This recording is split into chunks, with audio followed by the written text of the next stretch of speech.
Bien-aimés dans le Seigneur, shalom, shalom. Rhapsodie des réalités du samedi 20 juin 2026. Notre homme de Dieu, Pasteur Christ, partage avec nous sur le thème « La puissance est dans l'Évangile ». Alléluia. Notre verset d'ouverture est tiré du livre de Romains, chapitre 1, verset 16. « Car je n'ai point honte de l'Évangile de Christ. C'est une puissance de Dieu pour le salut de quiconque croit. » Gloire à Dieu. L'évangile de Jésus-Christ est un message merveilleux, extraordinaire non seulement par ce qu'il dit, mais par ce qu'il produit.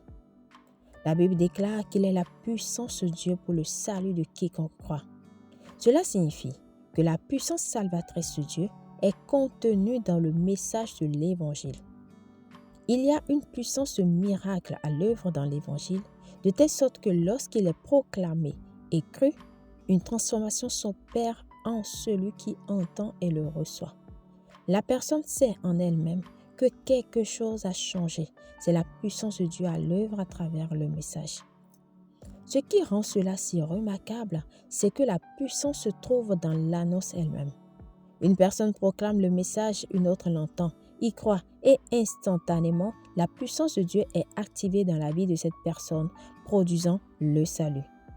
Et au-delà de cela, des guérisons ont lieu. Les yeux des aveugles s'ouvrent, les oreilles des sourds s'ouvrent, et même ceux qui étaient auparavant paralysés et alités se lèvent de leur lit. Actes 9, verset 32 à 35. C'est pourquoi le Seigneur nous a ordonné de prêcher l'Évangile à toute créature. La puissance ne réside pas dans la persuasion ou capacité humaine. Elle est dans le message lui-même. Paul a dit « Et ma parole et ma prédication ne reposaient pas sur les discours persuasifs de la sagesse humaine, mais sur une démonstration d'esprit et de puissance. » 1 Corinthiens 2, verset 4.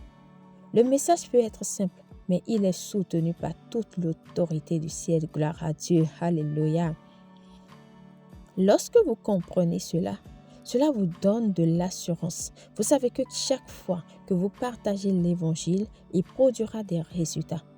Personne n'est hors de portée de l'Évangile. S'il a agi en vous, il agira pour n'importe qui. C'est pourquoi nous ne pouvons pas le garder pour nous-mêmes.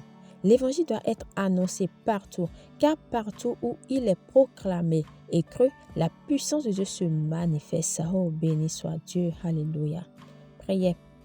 Cher Père, je te remercie pour la puissance de l'Évangile qui transforme des vies partout dans le monde.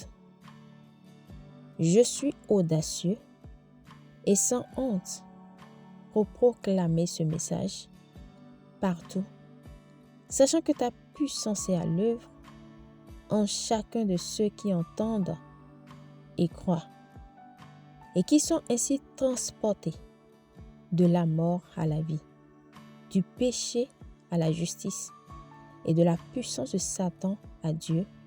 Au nom de Jésus, Amen.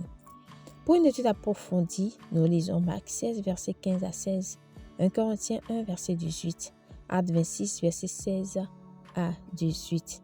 À présent, nous aimerions vous donner l'opportunité de naître de nouveau, de recevoir l'Évangile dans votre cœur, c'est-à-dire recevoir le Seigneur Jésus-Christ comme votre Seigneur et Sauveur à partir d'aujourd'hui. Et vous passerez de la mort à la vie. Vous passerez du péché à la justice. Parce que quand vous reconnaissez la Seigneurie de Jésus-Christ, quand vous confessez de votre bouche et vous croyez en lui, oh likaria broskerebaya, vous recevez la vie de Dieu en vous. Vous passez du péché à la justice. Vous êtes déclaré juste devant Dieu. Ce n'est ni par vos œuvres, mais par votre foi. Gloire à Dieu. Alors nous vous invitons à faire cette prière de tout votre cœur et de manière à vous entendre. Dites, ô Seigneur Dieu, je crois de tout mon cœur en Jésus-Christ, Fils du Dieu vivant. Je crois qu'il est mort pour moi et que Dieu l'a ressuscité des morts. Je crois qu'il est vivant aujourd'hui.